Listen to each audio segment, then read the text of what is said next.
कल छत्तीसगढ़ में पहले चरण का मतदान होना है। क्या क्या तैयारियां हैं? चुनाव आयोग इस वक्त रायपुर में प्रेस कॉन्फ्रेंस कर रहा है, आपको सुनवाते हैं। उसमें जो मतदान का टाइम या समय रहेगा वो सुबह 7 बजे से 3 बजे तक है। इसमें मोहला, मानपुर, अंतागढ़, भानु प्रतापपुर, कांकेर, केशकाल, कोंडागांव, नारायणपुर, दंतेवाड़ा, बीजापुर और कोंटा सम्मिलित है।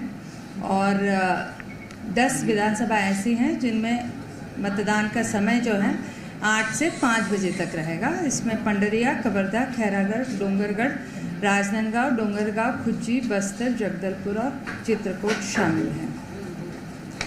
प्रथम चरण में कुल मतदाताओं की संख्या जो है 40,78,681 है, जिसमें कि पुरुष मतदाता 19,93,937 है और महिला मतदाताओं की संख्या 20,84,675 है और तृतीय लिंग मतदाता जो है 69 है। इस चरण में प्रथम बार जो मतदान करेंगे ऐसे 18 से 19 आयु वर्ग के 1,64,299 मतदाता हैं और दिव्यांग मतदाताओं की संख्या 30,919 है। इसी तरह वरिष्ठ नागरिकों की संख्या 27,918 है और जो हमारे शतायु वोटर्स हैं उनकी संख्या 296 है। सेवा मतदाताओं की संख्या 4,515 है और इस 20 विधानसभा में जो हमारा जेंडर रेशियो है वो 1,046 है, यानी 1,000 पुरुषों पर 1,046 महिलाएं मतदाता हैं। प्रति मतदान केंद्र में जो औसत मतदाता है वो है 769। प्रथम चरण में जो है कुल 102 मतदान केंद्र आदर्श मतदान केंद्र के रूप में बनाए गए हैं और 200 ऐसे मतदान केंद्र रहेंगे जो कि संगवारी मतदान केंद्र है। इसमें से 20 ऐसे भी मतदान केंद्र हैं जो पूर्णतः दिव्यांगजनों के द्वारा संचालित रहेंगे और 20 मतदान केंद्र शुद्ध रूप से युवाओं के द्वारा संचालित रहेंगे। प्रथम चरण में अब तक जो है कुल 1576 मतदाताओं ने घर के पर रहकर डाक मतपत्र के माध्यम से मतदान किया है। इस 1576 में जो है 80+ आयु वर्ग के और दिव्यांग मतदाता सम्मिलित हैं।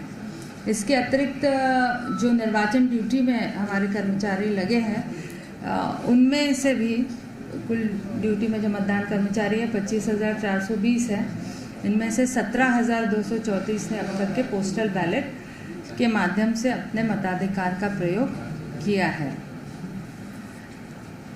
प्रथम चरण में दुर्गम और संवेदनशील मतदान केंद्र, इनमें कुल संख्या के मतदान केंद्र जो है इस प्रथम चरण में 5,304 है। इनमें से 156 ऐसे मतदान केंद्र थे जो कि जिनकी रवानगी हेलीकॉप्टर से हुई थी और मैं आप सबको बताना चाहूँगी कि वर्तमान में ये सभी 5,304 मतदान दलों की सुरक्षित रवानगी हो चुकी है ज़िला मुख्यालय से अपने मतदान केंद्रों की ओर और जितने भी हमने प्लान किया था हेलीकॉप्टर MI-17 के माध्यम से रवानगी की, उनकी भी सकुशल रवानगी हो गई है।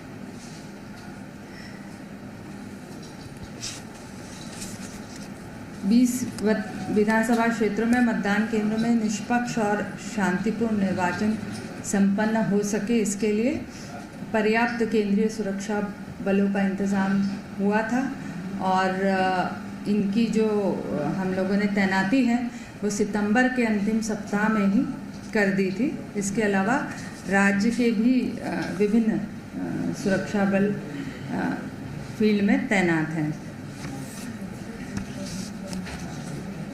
25,420 मतदान कर्मियों के अलावा 719 जो है सेक्टर मजिस्ट्रेट्स की भी ड्यूटी लगाई गई है ताकि कानून सुव्यवस्था पर इनकी कल मतदान दिवस पर पैनी नज़र बनी रहे। हमारे सभी जो मतदान केंद्र हैं वो सुगम और समावेशी रहे, इसके लिए सभी मतदान केंद्रों पर छाया की व्यवस्था, पेयजल की व्यवस्था, इसी तरह सभी दिव्यांग मतदाताओं के लिए जो है व्हीलचेयर्स की व्यवस्था और मतदान मित्र के माध्यम से जो है किसी को भी क्यू में रुकना ना पड़े और परिवहन की भी व्यवस्था, मतदाताओं को अपने घर से मतदान केंद्र तक शासन द्वारा निःशुल्क व्यवस्था परिवहन की जाएगी।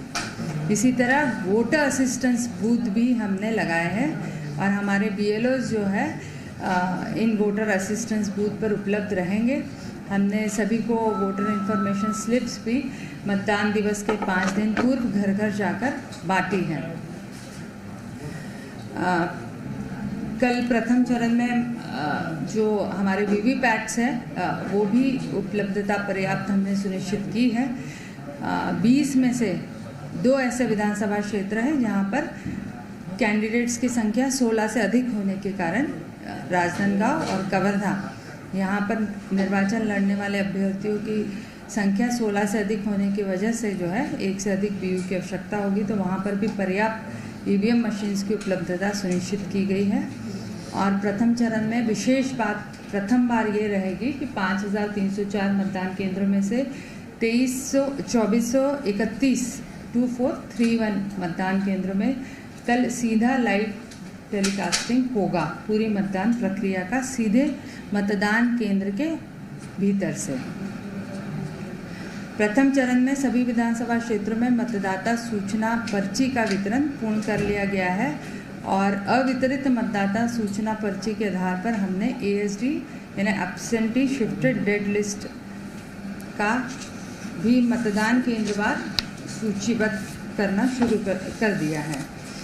मैं विशेष रूप से बताना चाहूँगी कि मतदाताओं को कि फ़ोटो युक्त दस्तावेज़ 12 प्रकार के अन्य वैकल्पिक मतदाता फ़ोटो पहचान पत्र के अलावा आयोग ने मान्य किए हैं। इसमें मुख्य रूप से Aadhaar card, MNREGA job card, driving licence, PAN card, passport, photo युक्त कोई भी पेंशन दस्तावेज़ और केंद्र राज्य लोक उपक्रम के फ़ोटो युक्त सेवा पहचान पत्र, बैंकों और डाकघरों से जारी फ़ोटो युक्त पासबुक, NPR के अंतर्गत RGI द्वारा जारी स्मार्ट कार्ड, श्रम मंत्रालय की योजना के अंतर्गत जारी स्वास्थ्य बीमा कार्ड और सांसदों, विधायकों, विधान परिषद सदस्यों को जारी किए गए सरकारी पहचान पत्र और UDID कार्ड जो कि सामाजिक अधिकारिता न्याय मंत्रालय द्वारा जारी किया जाता है। इसके अलावा विशेष रूप से मैं यहाँ पर बताना चाहूँगी कि उड़ीसा राज्य ने, उत्तर प्रदेश, मध्य प्रदेश और महाराष्ट्र ने पेड हॉलीडे कल डिक्लेयर किया है ताकि हमारे मतदान में जो है टर्नआउट अच्छा रहे। तो ये प्रारंभिक तैयारी कल के चुनाव के लिए की गई है। आपके यदि कोई प्रश्न होंगे तो आप पूछ सकते हैं। मैम, हाल ही में बीजेपी नेता की हत्या हुई है, तो ऐसे में मतदान प्रभावित ना हो, क्या व्यवस्था की है? जैसे कि मैंने आपको बताया कि वहाँ पर हमने जो सुरक्षागत पुख्ता इंतज़ाम किए हैं और जो SP नारायणपुर से भी रिपोर्ट ली गई है और इंटेलिजेंस रिपोर्ट लिए गए हैं और वहाँ पर कॉन्फिडेंस बिल्डिंग मेजर्स अपनाए जा रहे हैं। क्या कुछ वहाँ पे आए रिपोर्ट में कुछ जानकारी मिली है क्या? मतदान को रोकने की कोशिश है कि किसके लिए? जो बस्तर क्षेत्र है वहाँ पर नक्सलवाद के प्रभाव में जो थ्रेट परसेप्शन है पॉलिटिकल फंक्शनरीज़ का, ख़ासतौर से सभी कैंडिडेट्स को जब वो फाइनलाइज हो गए थे तभी से हमने पर्याप्त सुरक्षागत इंतजाम किए थे। सभी को एक PSO दिया गया था और आवश्यकता पड़ने पर 2 और फिर 1-4 का गार्ड। उसके साथ ही जब भी वो अपना कैंपेनिंग करने बाहर निकलते तो 2 दिवस पूर्व ये निर्देश दिए गए थे कि अपना जो रूट है वो बताएंगे और पर्याप्त सुरक्षा व्यवस्था वहाँ पर मुहैया कराई गई थी। इसके अलावा जैसे मैंने बताया कि चुनाव प्रारंभ होने से पूर्व ही तकरीबन सितंबर के अंतिम सप्ताह में ही केंद्रीय सुरक्षा बलों का आगमन वहाँ हुआ था और आज के तिथि में बस्तर संभाग में सुरक्षा इंतजामात को और पुख्ता किया जाए।